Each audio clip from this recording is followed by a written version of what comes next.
Hi, I'm the second part of the double act, and I didn't make any DNA, as you can see by those outrageous trunks. My parents just let me loose in a rock pool, and the rest of my career has been partly following Navy in fishery protection, but then as an environmental consultant doing a lot of environmental impact assessment, and also then spending 14 years in university doing lecturing in maritime and ecology, particularly for littoral areas. For the last 4 years I've been the executive secretary of this Oslo and Paris convention, and who knows what's going to happen after this ministerial meeting. I think this is on phase, so I'll just click through those, or indeed go to the next slide, which is more sensible. As Colin explained, it's a vast area. It's 13.5 million square kilometres, the OSPAR maritime area, and what I want to talk about a little bit is the ecosystem approach, because I don't think it can be achieved in an area that big. And what we've had to do is to split the OSPAR area really into 5 regions, and those 5 regions are quite distinct, and they're reflected in the quality status report. And groups of states are variously strong in those different regions. Norway, for example, and Iceland have very strong Nordic interests in the Arctic area. Then the group of North Sea states who are involved in the Wadden Sea, and then states really along the Iberian coast who have much more links with the Mediterranean. So we work in practice by quite strict rules of procedure, but ultimately, although we've got this scientific base that Colin talked about, OSPAR is all about collective working and working by consensus. And that can be really slow. It's a disadvantage, it's a cost, but ultimately I think it achieves good results.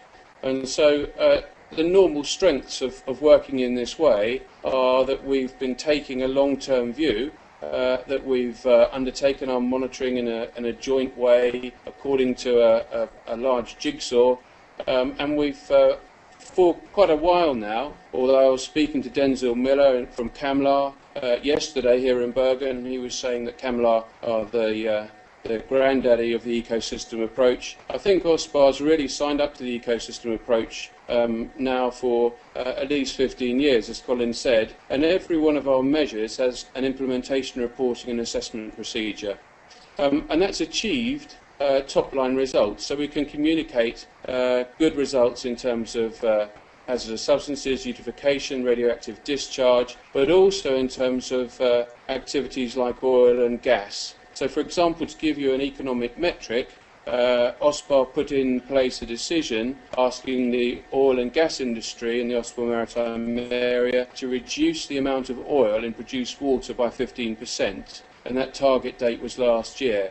Now, they've achieved that across the OSPAR maritime area, but at a cost of £4 billion. Not sure what that is in Australian dollars, but it's quite a lot anyway. Another issue that we're dealing with, and which we know much less about, is marine litter or marine debris. And this is just starting. We're starting to find out how much litter there is, what the real impact is, how much we can deal with it, what targets we should set. And part of that is driven by NGO communities. So in the OSPAR family, we have a bunch of observer organisations, and these people push the governments, make the general public aware, and this venue where we're at here in Bergen is a prime example of that.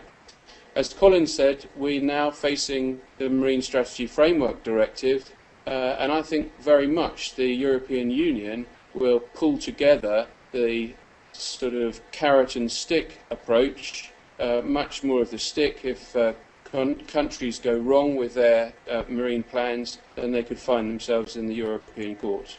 And this legislation is hinged around something called good environmental status, based on 11 descriptors, and has a very tight timeline. And I think some of our countries with less developed monitoring systems are going to find themselves in problems. Colin's mentioned the eco-QOs. These are good, quick indicators. An example there, little chap in the middle, is a guillemot, and the percentage of dead oiled guillemots gives a very good indication of how much surface oil there is how much oil sheen. And that links very well to another agreement that I have responsibility for, something called the Bonn Agreement. And the Bonn Agreement is involved with oil pollution. This is something called the Full City, and she grounded here in Norway last year. She was very inconvenient because she grounded right at the time of the ministerial elections here, and right in an area next to all the ministers' summer homes. So got a bit of action going in that part of the world. But the Bonn Agreement is all about surveillance and cooperation and tracking polluters and making the polluter pay at the end of the day. As Colin said, one of the things we really need to follow hard is how to deal with cumulative effects and how to link the different pressures from human activities. I'm sure that's something that you're tackling in Australia as well.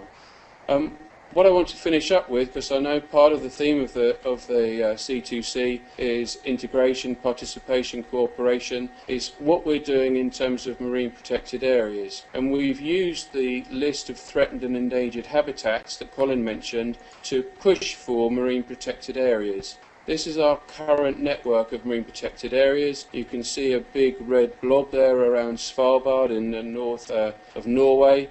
But very little, if you run down the list, in deeper waters, further waters, and particularly areas beyond national jurisdiction.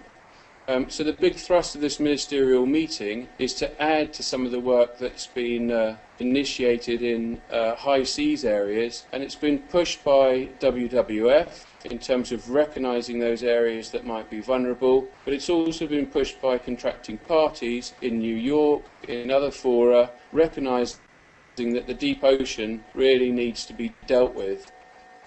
And the OSPAR area in the middle of the wide Atlantic contains this huge site called the Charlie Gibbs Fracture Zone, and one of the important aspects of that zone is it straddles a key biogeographic divide and contains a meandering subpolar front.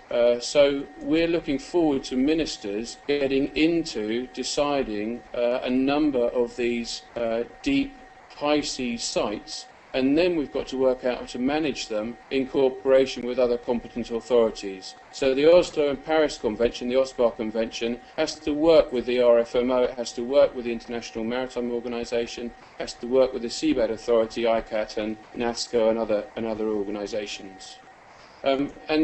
What we hope, therefore, and that's why I've got all my digits crossed, is that this North East Atlantic Environment Summit is when the ministers really step up to the mark and show some political will to conserve these areas of the wider Atlantic.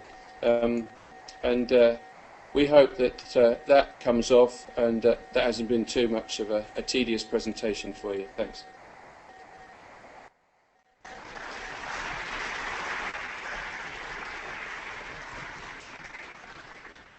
Thanks, David. Yes, we are also struggling here to establish our national representative system of marine protected areas. So that's quite inspiring to see that you look into deep sea. We have time for a couple of questions as well. We have one up front here, Mark. Mark Rodrigue, Parks Victoria. Very interested in hearing about the progress towards your marine protected areas. I wonder if you could just firstly give us a bit more background in what you actually mean. Is this are these no-take areas? Are they managed for particular users? And secondly, what has been done by the OSPAR group to engage with both governments, the clearly interested industry groups of fishing and energy, and obviously the communities in the various countries that participate in the OSPAR program? Thanks, Mark. Yeah, we realise it's a challenge. We need to establish these areas, but to establish them with a management regime as well. One of the problems is deciding legally what OSPAR's competence is. And OSPAR has competence for a number of human activities, but not the key ones, bottom trawling or other types of fishing practices that might cause problems on particularly seamount areas or on the ridge. And so all of the management, therefore, is directed towards awareness raising and possibly preemptive strikes to activities that might cause problems in the future. And that's meant really a groundbreaking cooperative arrangement with the other competent authority. So we're speaking to the International Seabed Authority on the grounds that in future deep seabed mining might be a problem in the Northeast Atlantic. If we're talking about cobalt crusts and polymetallic sulfides, then those are the sort of things that can take away large stretches of any of the biodiversity that's there.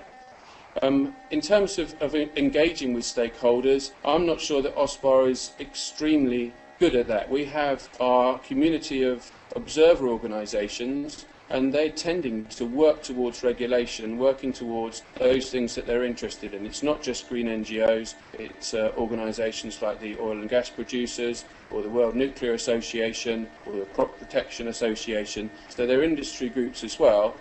But actually getting that information out is why we think that the quality status report is so important, and why the electronic version of the QSR is likely to be innovative, because people need to know about this in a way that's digestible and in a way that relates to what they're doing. Thank you, David. I think we're going to have one more question, and that's probably coming from me. I won't miss the opportunity. I noticed on your vision that you talk about the words healthy and sustainable. How do you actually define those two for your ecosystem? Well, I think it's easy to have a strapline in a vision. As Colin explained, it's a lot more difficult to get into the nitty-gritty.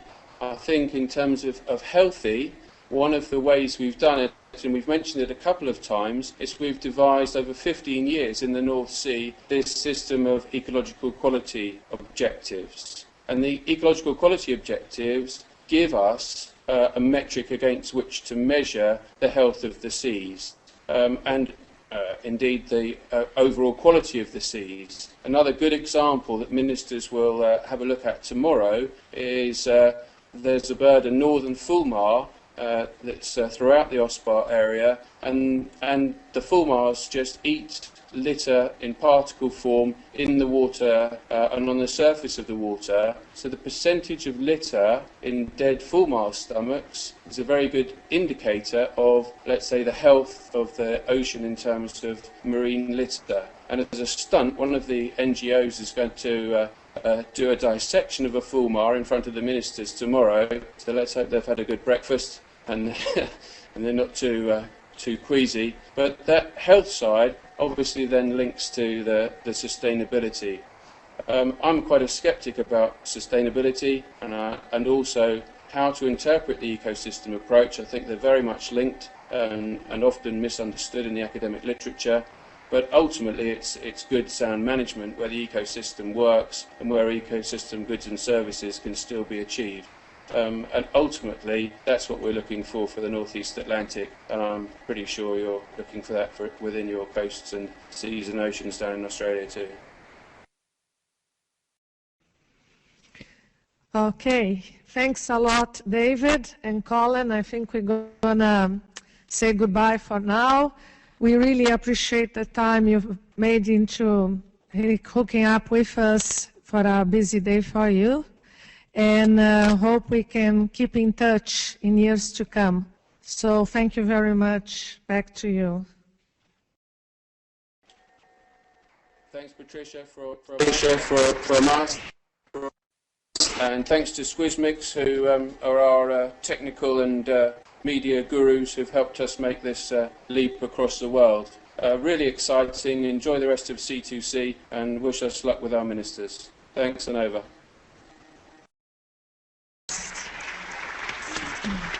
Thank you.